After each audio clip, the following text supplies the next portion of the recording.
Just a quick one. The meeting will be recorded, so hopefully everything is okay. It's okay with that. Thank you.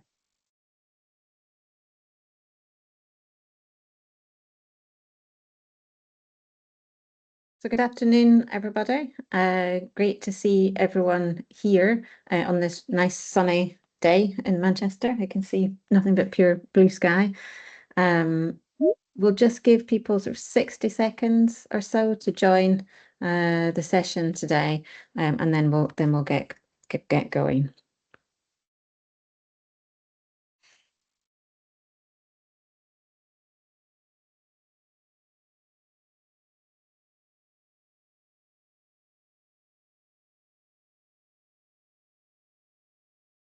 It's always the longest 30 seconds, waiting for the last couple of people to join.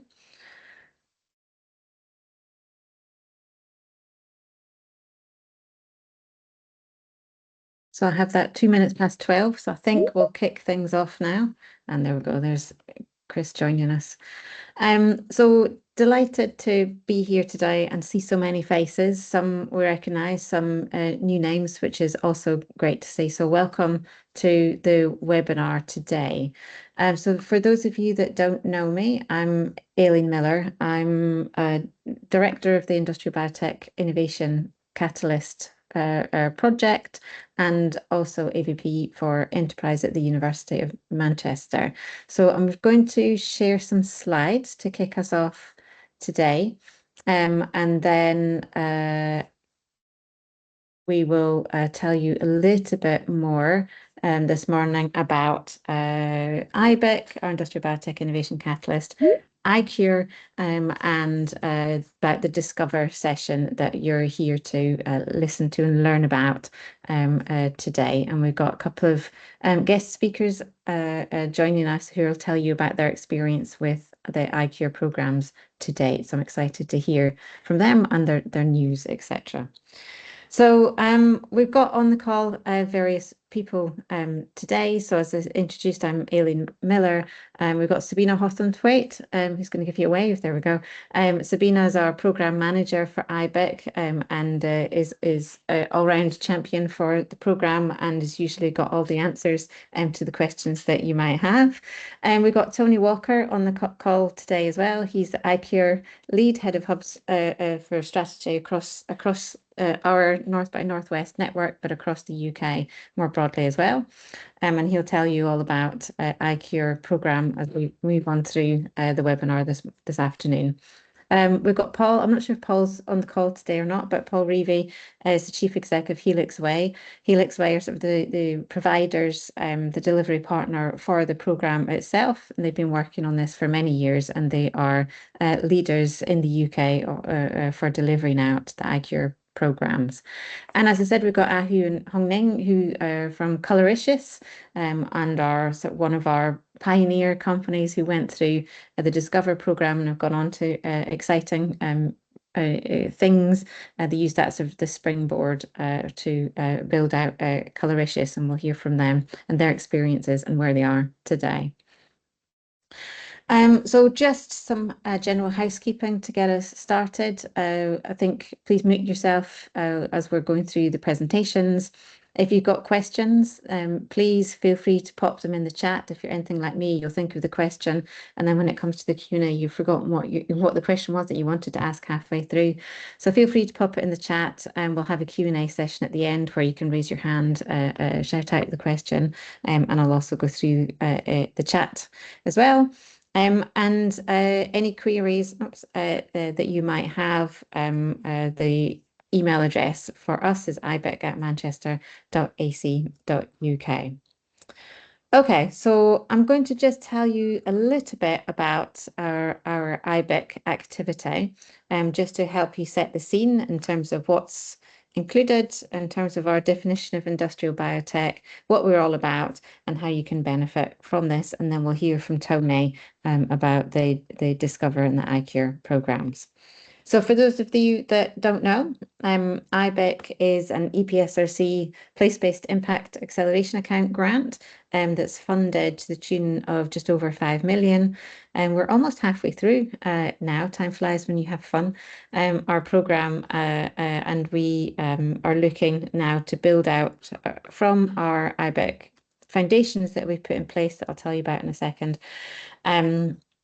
And sort of expand on that as we move on forward.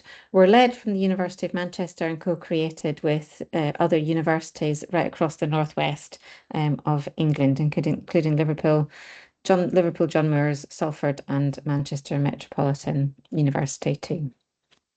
So our vision. We're all about building and creating a Northwest region where industrial biotech is effectively supercharging the growth of careers, businesses, and building out our regional economy, all whilst delivering a low carbon or low net new carbon economy. So it's all about thinking about getting engineering biology into processes that are currently running, capturing CO2 and capturing waste streams, and then engineering those using biological means to create sort of the starting materials for production of materials and products that we use every day. We have got a lot of activity in terms of the partners that we work with. As I said, we're led by Manchester, co-created with Liverpool and other universities, as you can see here. We work in that triple helix model of collaboration and co-creation. So we work with Greater Manchester Combined Authority and Innovation Greater Manchester here within our city and Combined Authority region. We also work with Liverpool City region and also looping in Cheshire as they're looking to build out their Innovation Cheshire board in response to the local innovation partnership funding activity that's currently on the table. And then we work with a whole range of different partners. You can see many of the company logos that we partner and collaborate with through some of the grant funding that we've given out, and also investor partners that we work with on commercialisation activities, and sister Bruntwood Alderley Park in terms of incubation facilities, capabilities, as well as those down in Dorisbury. So what do we do in terms of what our drivers are? So we focus on industrial biotech because looking to move towards sustainability, engineering, biology, industrial biotech are one of the core strategic areas and application research topics that are a priority for the government. They committed £2 billion of funding, and that's going to start to come through as we see more grant calls right across the UKRI over the next 6 months or so. We are doing this partly because it's a big growth area for the UK, thinking about onshoring and reshoring manufacturing capability for all sorts of sectors of products that we use every day, from chemicals, fuels, materials, medicines, and food sources. It's not just a growing application area. It's got a cumulative aggregate growth rate of 13%. It's a big global market. And we in the Northwest are home to one of the 4 sort of chemicals manufacturing regions across the UK. And we've got over half of the CROs across our region, right from Manchester, Liverpool, looping in Cheshire. And our definition of fuzzy boundaries for the Northwest, the UKRI holds. We're building on a strong foundation. So between the university sector, we've got a grant portfolio of over 250 million, which is leveraged over 100 million in industrial funding. And we're really underpinning and building on that strong foundation through IBIC and helping commercialisation, whether that's through existing companies or whether that's through building new startups and spin-outs from the great research that we do. And we're helping bridge the gap with funding, with programs, with training, and hopefully incubating ideas from new processes, products, helping and supporting with scalability and proving the sustainability of the work that we do. So what do we kind of define as biomanufacturing or industrial biotechnology. So I included this in here because we quite often get asked the question, well, does this research topic area fit? And here we've got kind of that full cradle to grave of the sort of application areas that we look to support. So we look, thinking about all the way down to feedstocks, whether it be waste valorization, trying to look at biomass and breaking that down to be used as feedstocks, capturing CO2, etc., and looking at bioremediation, all the way through to looking at engineering bioparts, whether that be engineering biocatalysts, enzyme design, biomolecular evolution through using biological building blocks, or engineering those and evolving those to be the next biopart of tomorrow, taking inspiration from nature that's of course got many millennia of years to optimize molecular design and manufacturing and self-assembling processes. We look and incorporate strain engineering, strain and evolution and microbiome engineering of various hosts and chassis. Then we go into the production aspect of it. So we look at research that involves fermentation, biologic production, but also thinking about the purification. So it's not just about making the material. We're not like nature that can do everything with 100% efficiency yet.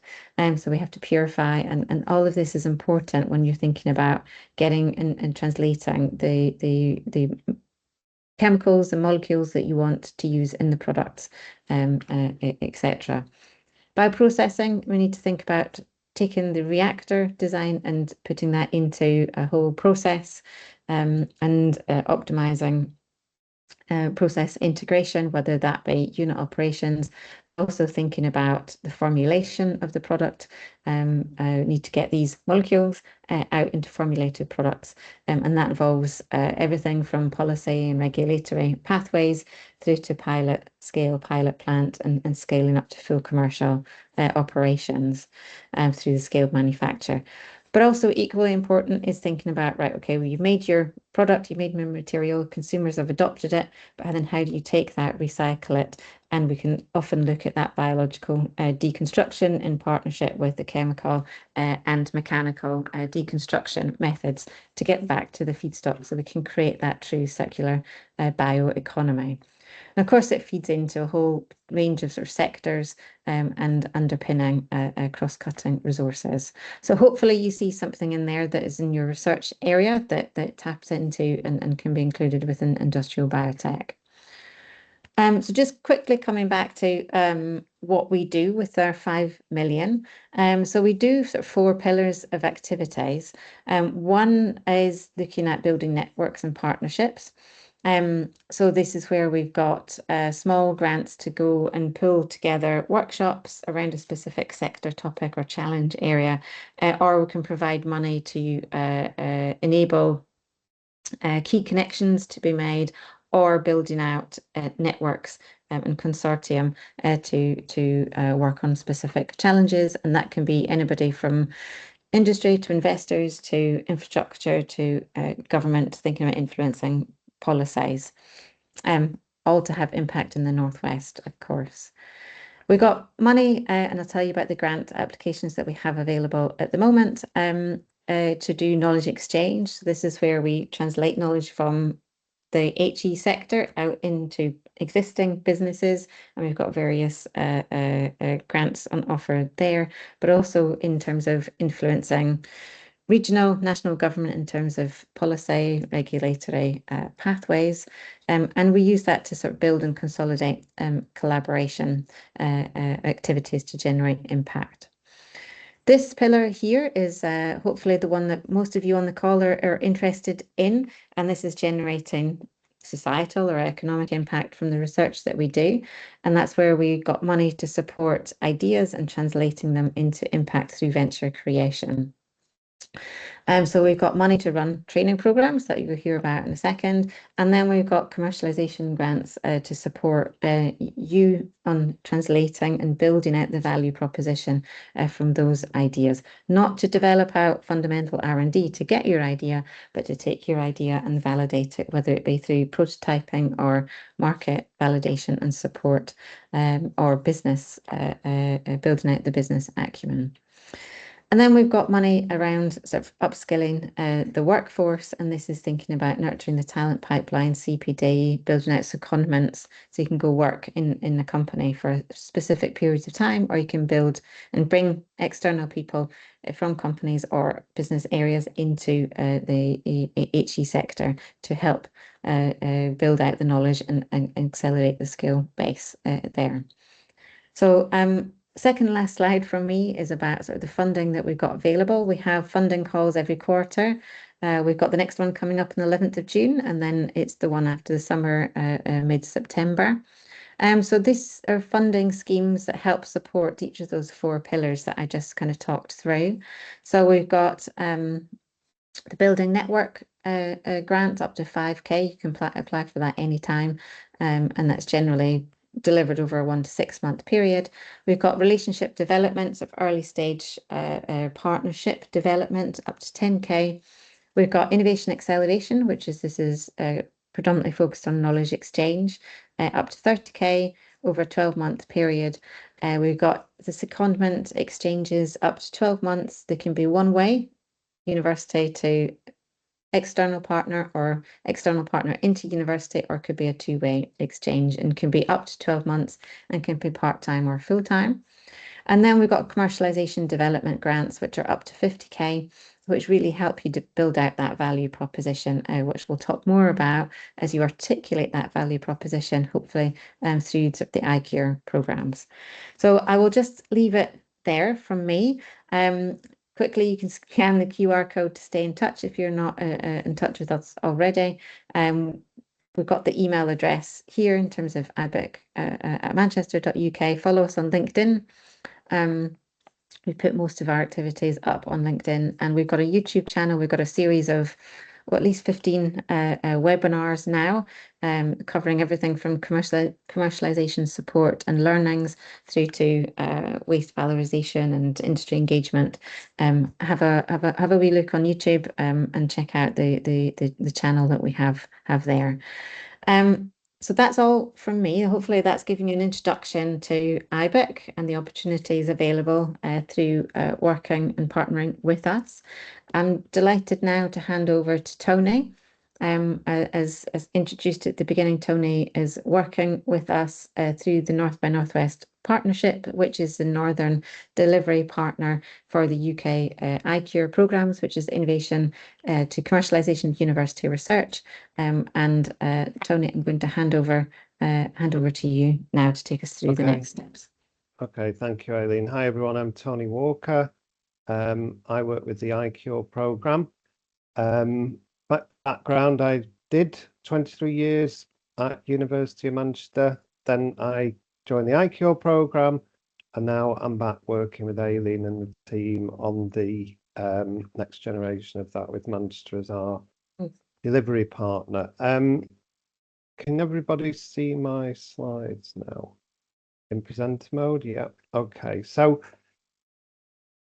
ICURe stands for Innovation to Commercialization of University Research. It's 11 years old this year. It started off in 2014, and so far we have delivered support to over 6,000 researcher teams. We're a pre-accelerated programme for all public sector UK researchers. That includes universities, research institutes, and PSREs. And our core programme, of which the Discover is part of, is a sector agnostic programme. So we cover any technology sector, any discipline, and we cover across the whole of the 4 nations of the UK.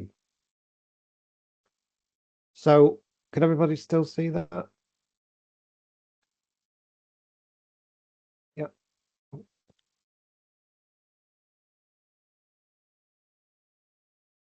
Can everybody still see my slides? Sorry, just when my screen's going a bit crazy. Thank you. Thanks for the thumbs up. Yes, the purpose is to help UK researchers explore the commercial potential of their idea, and also, Tony, if you say next slide, yeah, then could Aline you move will, it forward? Yeah, I'll on. just stick on this one and then we'll go. Yeah, so basically our objective is to support researchers to discover the commercial and impact potential of their research. Our priorities are focused on enabling you as the researcher to find the most appropriate commercialization route, whether that be a spin-out company, whether it be doing a license deal, or other forms or other support mechanisms that may conjoin with ICURe and be able to support you in a more sector-specific way. What we aim to do, as I say, is add to that and build that community of the 6,000 teams who've already been through the programme. And increasingly, you'll, I'm sure, have seen that over the last number of years, investors are increasingly supporting UK science and technology. So now we're on to the benefits. Okay, so at an institutional level, from your university or research institute, the commercial impact that we help raises obviously the profile of the research and the institute. It helps upskill staff. And as Aline said, the most important thing is it builds networks, and it builds enduring networks. Because as you'll hear later from Ahu and colleagues, that is one of the key benefits of ICURe. At the individual level, it again allows you to build your commercial knowledge, to go into where you believe your market might be initially, to engage with stakeholders and users and potential customers, and actually build it out so that as you progress your technical development, it is ideally aligned with the market validation and customer validation. You obviously gain commercial experience, and as I said, you join that researcher entrepreneur community. For the idea, it's a way to test and refine it. We give you the tools and the methodologies to be able to take your research artifact or idea and then enhance the impact by engaging with customers and market validation. And as I said, for investors, UK research is an identifiable source of high quality, gold standard potential to invest in. Next slide, please. So there are 4 stages to ICURe. What we're focusing on today is ICURe Discover.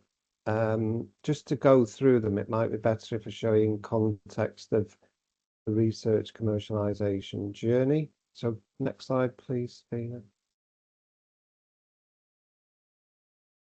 So basically, ICURe Discover is the second stage of ICURe.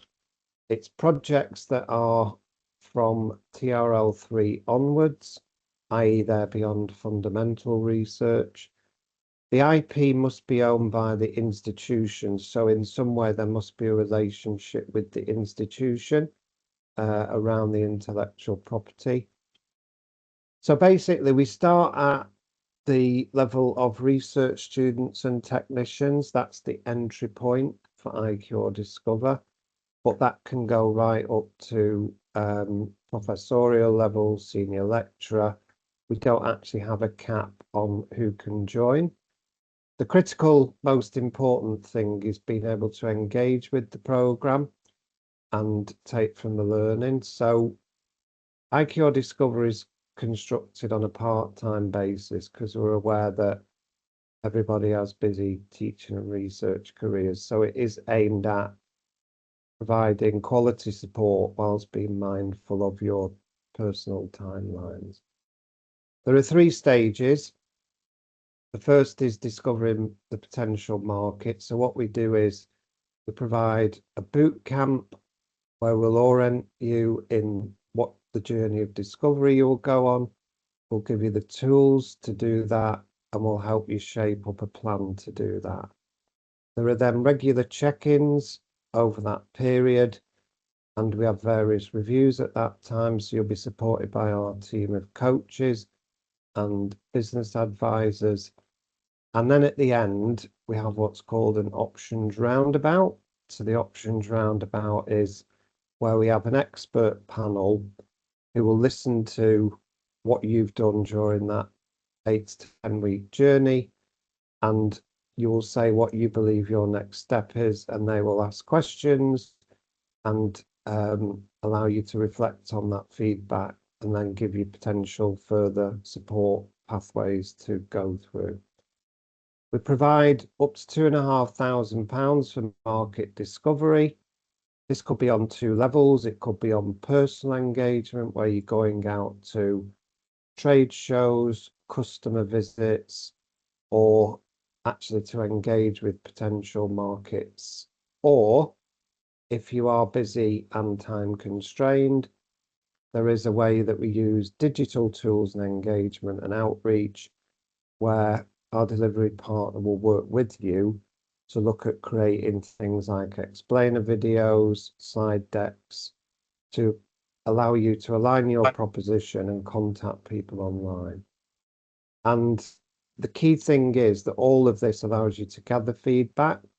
Typically, we'd expect you to engage with 25 plus customers, stakeholders, early adopters, influencers, policymakers, in order to refine your idea. But the bootcamp helps orient you in all that, and you're provided with support all the way through to refine your plan. Next slide, please.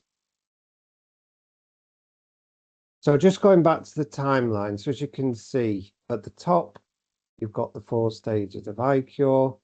In the middle, you've got where research typically would progress from fundamental research at TRL 1 to 3. And you can see that ICURe Discover is positioned after the fundamental into the translational.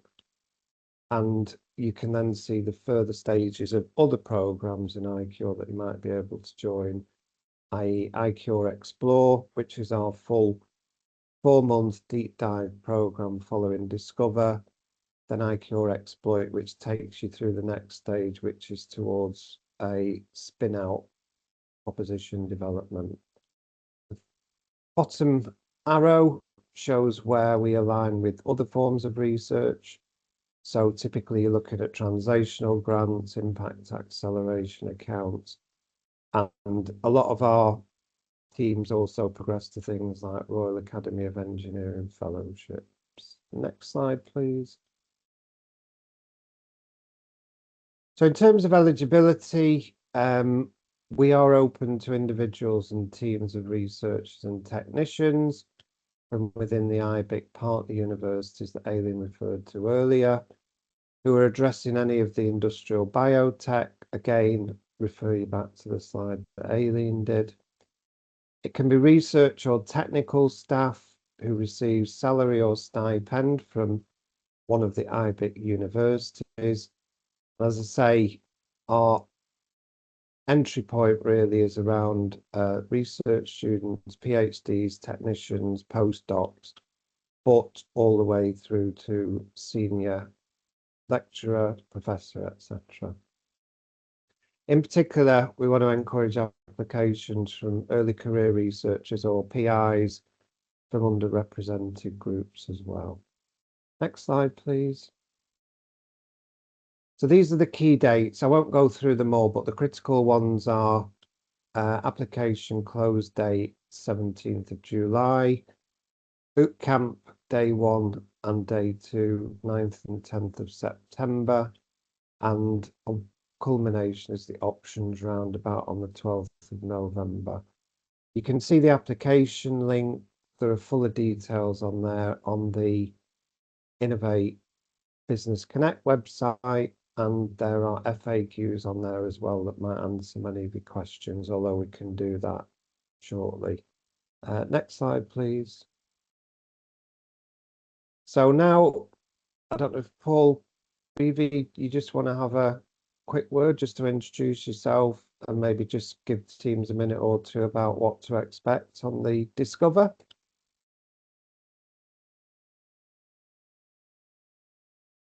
Paul Not sure if Paul's there. I there. Just saw unmute. Ciaran. Yeah, Paul's there. Just unmute, Oh, Paul. okay. Yeah, thanks. I know a lot of people would like to keep me on mute, but so look, thanks for the opportunity to say hello. My name is Paul Reavey. I'm Chief Executive of the HelixWay, and we work obviously very closely with Manchester on the delivery of all of the ICURe programs, but we have also delivered the first wave of this 2 years ago with IBIC. So there were 9 teams, did a Discover in the same time frame, September to November, effectively in 2024, and they've done very well. They've gone on to do further programs, and they're making good progress. So it's just our job as a team to help implement the training, but also help you guys with the logistics and the coaching to get you from the very earliest stages of sort of early stage understanding of commercialization generally, to a more sort of sophisticated understanding of what you've got that a commercial market might value and want. So we're here to support and obviously do the training and coaching as well, but it's very much supporting you guys to make progress. So Ciaran, do you want to just say a very quick hello? Ciaran helps me with all the management of the programs. Again, Ciaran might be on mute. Yeah, I think that should be me now. Thanks, Paul. So yeah, my name's Ciaran. I'm a program manager here at the HelixWay, and was involved with Paul and the rest of the team the last IBIC cohort. I've just popped my email into the chat there, so if anyone has any queries over the next while, whether it's about application or needs assistance with the application process, please feel free to contact me. And Ciaran and I'll hang on at the end. If you have any questions, we'd be happy to take questions at the end with Aline and Tony. Thank Okay, you. thanks, Paul. Next slide. Now we get to the most important bit. I'd like to welcome Dr. Ahu Gumrah Parry, who's Chief Scientific Officer, and Dr. Hongning Ren, who's Chief Technology Officer of Colorolicious, and that take me a while to get to pronounce, but hopefully now I've pronounced it properly. So they're going to talk about their journey on the last ICURe Discover and where they've got since, and share some of their experiences. So floor is yours.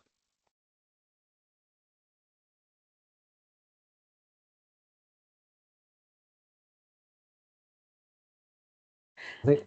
Thank you so much, Tony. Can I share some slides? Is it possible? Yeah, let me Yeah. just stop sharing. So yeah, over to you.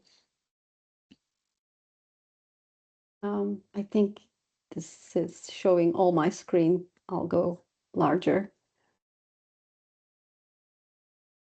Okay, so I'm really happy to be here and share our journey with you. And we were in the first cohort of the IBIC ICURe Discover Program, and it helped us a lot. So I'm here with my business partner, Hongning. She can wave. And she's going to tell you from a student turned to now she's graduated in going into innovation ecosystem and entrepreneurship ecosystem, how it looks like from a student's perspective as well. So I'm going to quickly tell you what we are doing, then move on to our experiences thus far. So we are dealing with the confectionery sector because we know that food is very much driven by how it looks with the consumer selection, color and texture, and how they look is very, very big part of it. But the confectionery sector especially are using food colorants in excess, and that's why we call it colors to die for. And all of these artificial food colorants are hidden behind E-codes, and we now know, we're sure that they are related to very critical health risks. The food industry is actually changing. The natural colorants are coming into play, but they are not designed for the function. They are not stable. They are expensive and not sustainable. So our technology is inspired by nature, the structural color phenomenon in nature. We are making liquid crystals from sugar, basically, and this is the first application of an edible liquid crystal, and it creates a stable, vibrant, tunable color without putting any colorants in the food. And we are trying to get to the stage that is in the seed funding right now.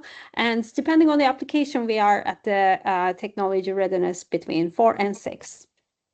So I'll tell you how this came about. We started with the ideation 2020-2022. Innovation disclosure to university was in 2023.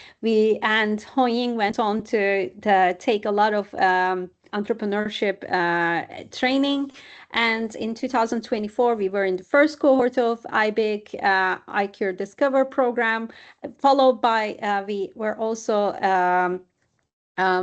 we also went into ICURe Explore. Unfortunately, we weren't selected for the exploit phase, but that didn't stop us. And I want to make an emphasis on that. If you have the momentum, please go on, because there are a lot of programs and in the innovation ecosystem. So it is a very good thing to have that momentum, and we are very grateful. Those 2 programs really defined how we should go about and how we should translate our technology.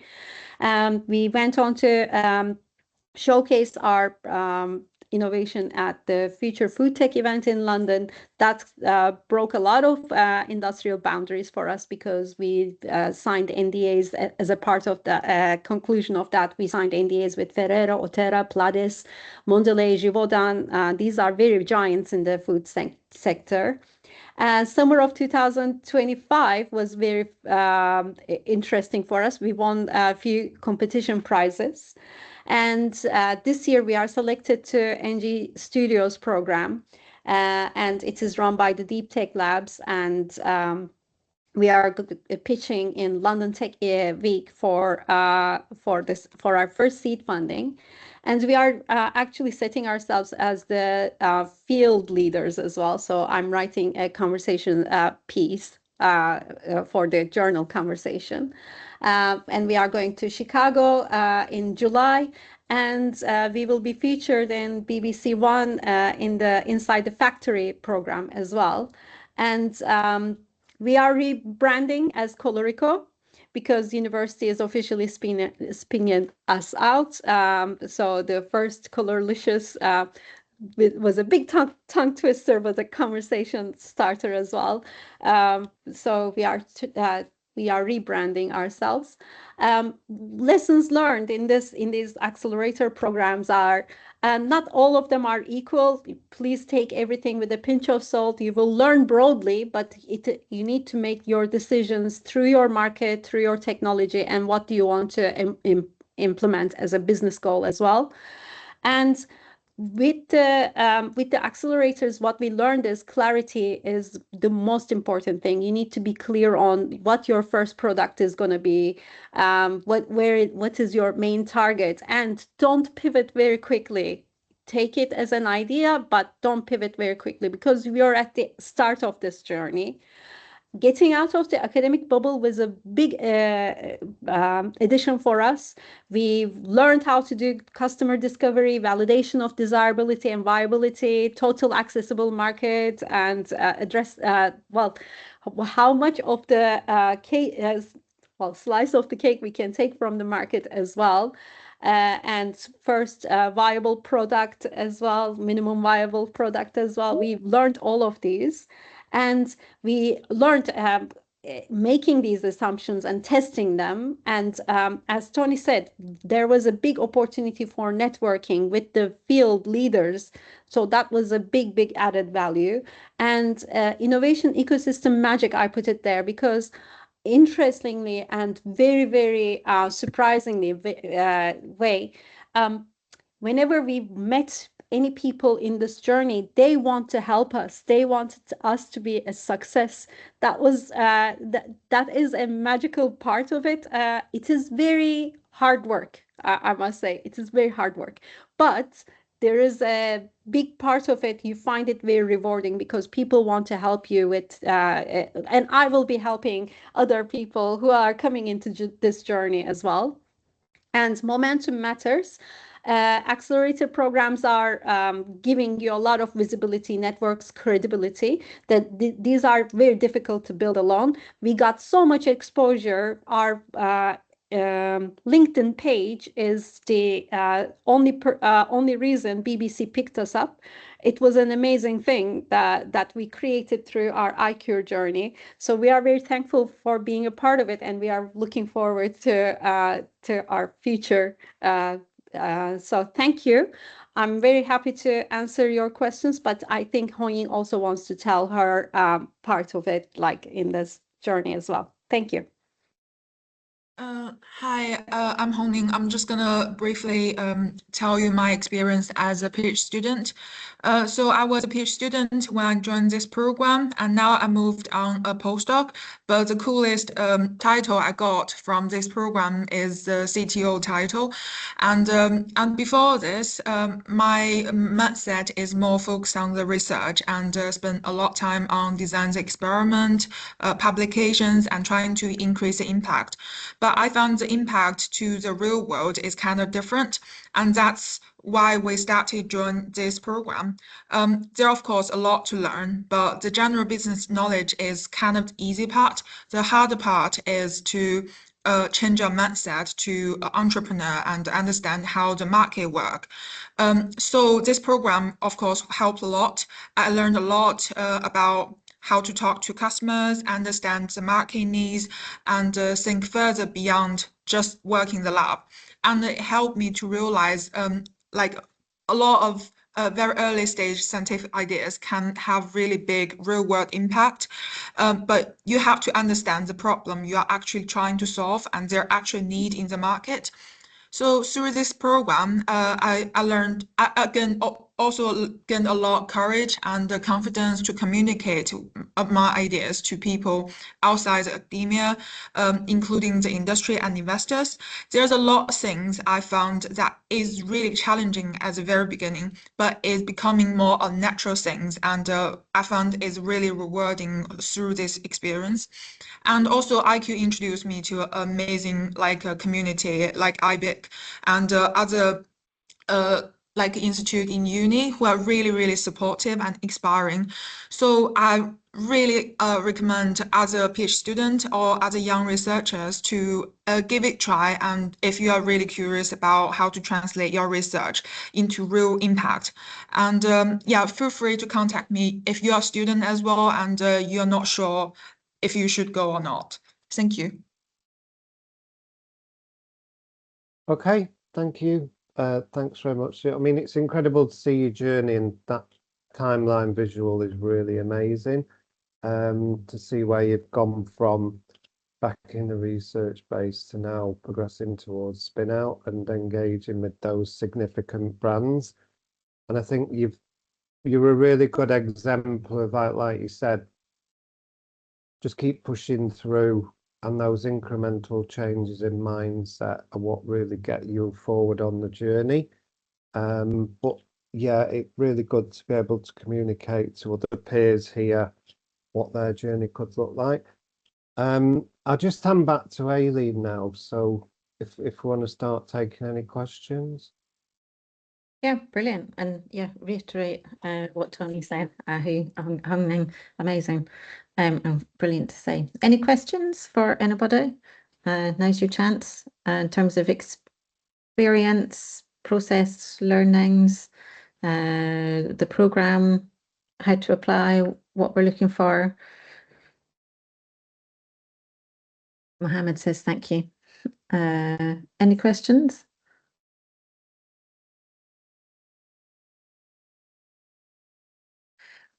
I'll ask one question. for you, for the team. What was a two-part question. I mean, what are the key things that the team are looking for from an application to come on the Discover programme? And Ahu Hongning, what made you take that jump and apply in the first instance? So I don't know, Tony, Paul, do you want to take the first part?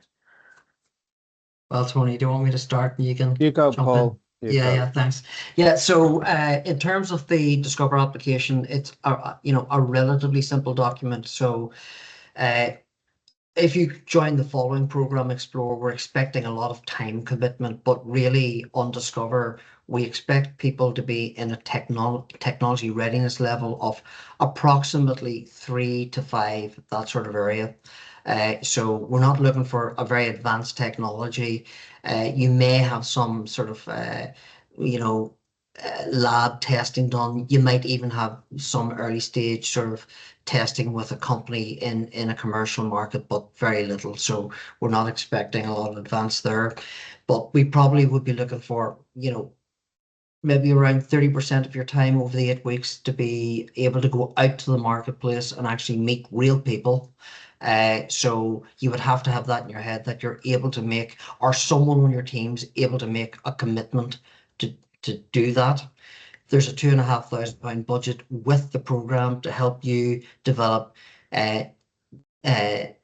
digital collateral effectively. That's be it website, maybe some animation, maybe some social media promotion, and also that money is also to be used for your visit. So effectively you're being supported to physically go and visit people in the marketplace.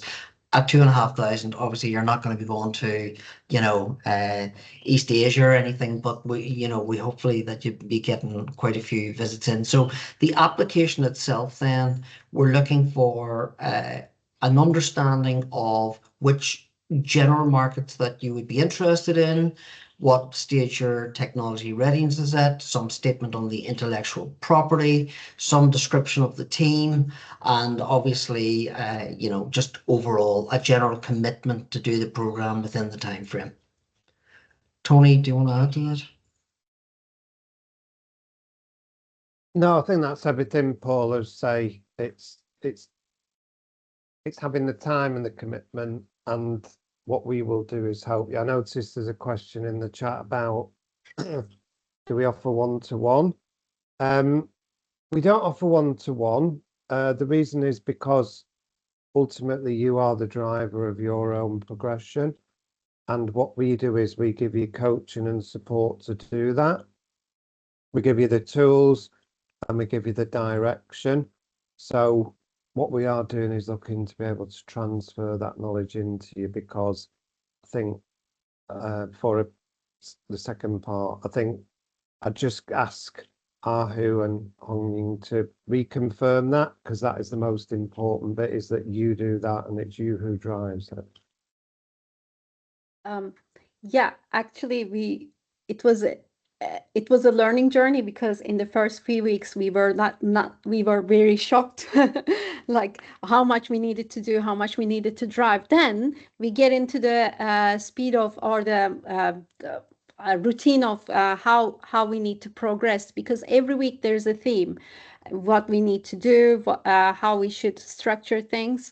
And then going back, we all been good students, probably going back to being student mode. We need to do our homework. We need to really nail those conversations. We need to be able to have as many meaningful conversations as possible, and break the boundaries, and then push for the questionnaires, test every assumption we had.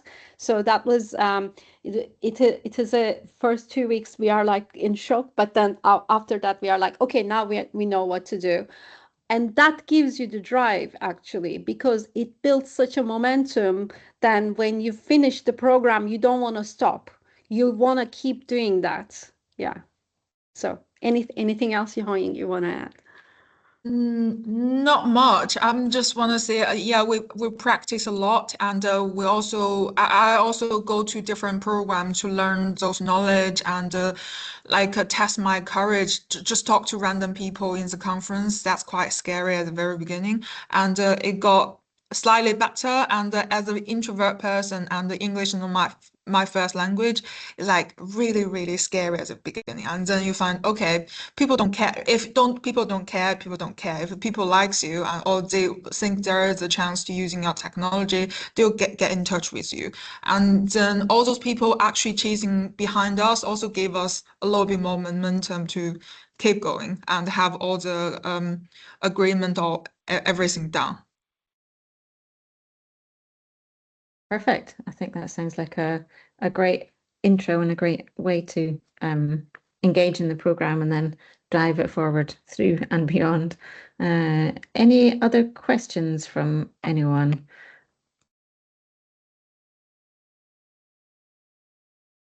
Yeah, Rania?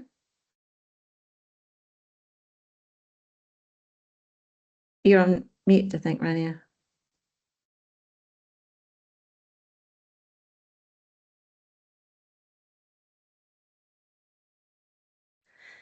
Oh, there we go. Okay, there we go. So I'm Rania. I'm from Bright Biotech. So I come from the industry side. And one interesting things, and this is a question to address.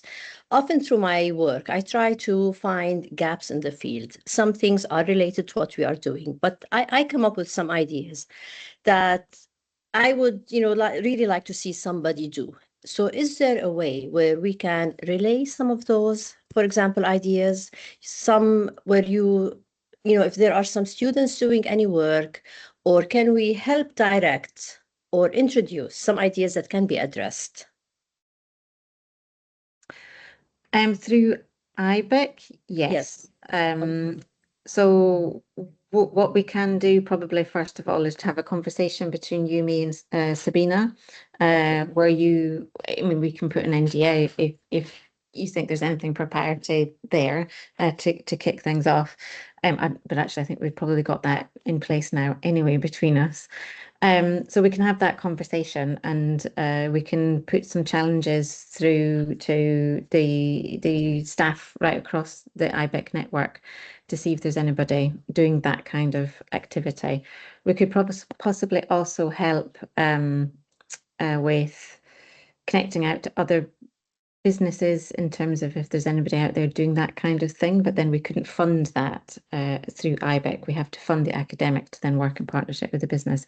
But yeah, in short, yes, let's have a chat about what those challenges are, and then we can help facilitate that through, for example, another innovation lab. Okay. Yeah. Okay, excellent. Thank you. Thanks. Anything else from anyone? No? Okay, brilliant. So I look forward to receiving lots of applications, and Paul and Tony look forward to hopefully seeing some of you on the programme from September onwards. If there's anything else that pops into mind after we finish today, then please feel free to contact us. Kieran's popped his email address into the chat from HelixWay. And also we've got the IBIC at manchester.ac.uk.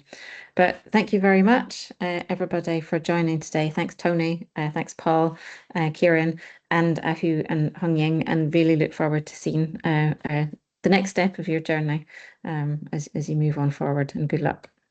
Thank you very much, everybody, and see everybody on another webinar or on our programmes very soon. Good to see you all. Bye. Thank you. Bye.